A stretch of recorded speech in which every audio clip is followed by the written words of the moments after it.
All right, guys. Number one, you want to start us off, Big James, with another episode of Fact or Fiction, sir? All right, yeah, I'm ready. Are you ready, Coach Ronnie? Let's do it. All right, here Woo-hoo! we go with number one.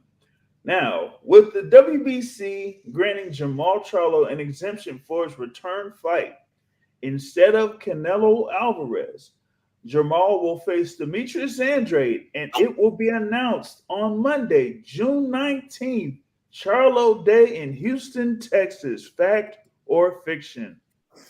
Fiction. I don't know anything Oh! about that. Unless somebody not telling me something. Oh, boo! I talk to Jamal every day, and I haven't Ah, heard that. oh, jeez. That's definitely fiction. You're killing us, Coach. You're killing us. So, what is the latest? And once again, how was Jermall's trip to Mexico last week? Yeah, he told me he had a good trip. He had a good trip there. Matter of fact, I saw Mauricio Suleiman in Miami. He was there at the Mm-hmm. fights, and we spoke, and he told me it was nice seeing Charlo, and he said, "Hey, everything is good, and I know he's ready to get back in." I said, "Yes, he is." He said, "So we're looking forward to him fighting again in August." So I said, "Yep, that's the plan." And that was Okay. it. So let's address then now, guys, the elephant in the room, the big pink one. Here we go. Or the big cinnamon colored one, let's say. Right? Come on. What are your thoughts, Coach, about the rumors with Mike Coppinger reporting that, well, Team Canelo, Eddie Reynoso, reached out to Al Heyman to discuss a potential Jermall Charlo showdown finally in September. What are your thoughts, sir? What do you have to say? I don't know because I haven't, I've spoken to Al like about a week ago, and he didn't mention anything to me about that. So I don't know. All I know is, look, I've been reading, like everybody else. Canelo is talking about moving us to fight Badu Jack, and I saw somebody else's name. Who else? I saw two people's names. Well, Badu Jack. it will And have the other one. Oh, yeah. That's coming up in Fact or Fiction, Coach. But come Okay. on, brother. We want to So, talk about Jermall, brother. yeah. So, look, So, once again, we understand you've been waiting for a very long time for that big event. And once again, it seems that Jermall Charlo perennially has been the leading candidate. Except, well, as of late, it's been David Benavidez for the obvious reasons. Right. But have you pretty much given up on the prospect of facing Canelo Alvarez, sir? well, I could never give up on him because he's all over the place right now. So we just don't know because look, last week or the week before, they was in talks with Benavidez, Samson Licorice, put a contract out there.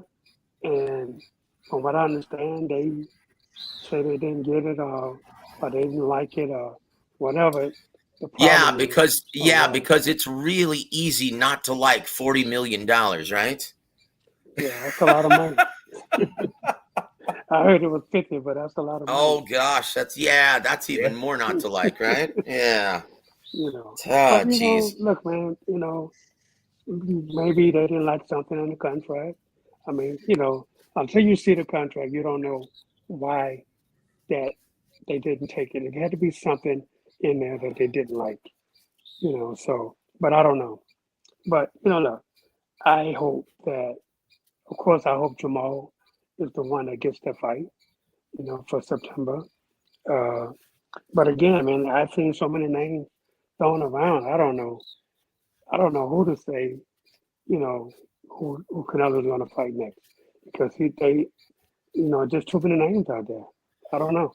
Now, Coach, do you think maybe that Team Canelo is thinking after the extensive layoff And once again, we understand why, because again, if your mind's not right, there's no point in getting in the ring, right? So we understand and we respect Jermall's decision, completely support him. But do you think Team Canelo was thinking maybe this is the right time to get an undefeated two-division world champion like Jermall Charlo in the ring? Now is the best time to do it. Do you think that's what they're thinking? Well, if yeah, absolutely. If they are talking about Jermall, again, I haven't heard anything yet about any conversations about Jermall. All I've been reading about is other fighters and not Jermall.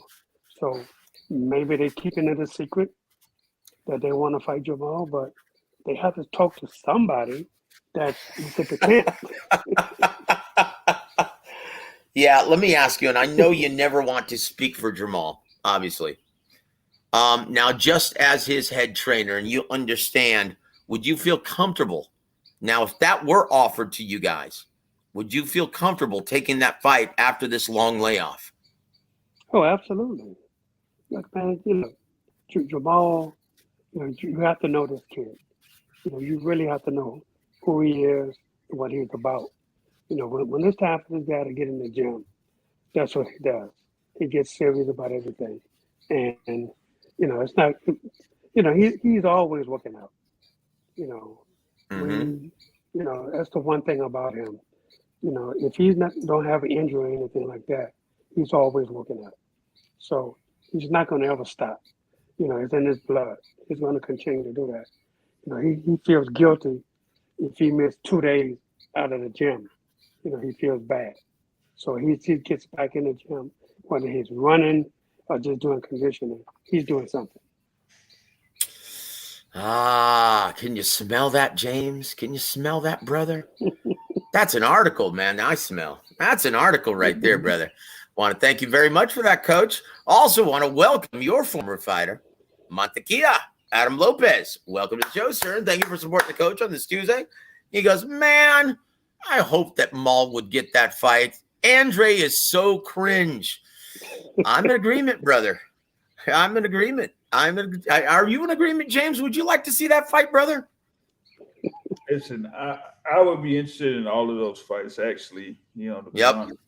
So Yep. We're fans at heart, guys. No matter how long we've been in this business, we just want to see the best fight the best, and we cannot wait to see Jermall back in the ring, brother.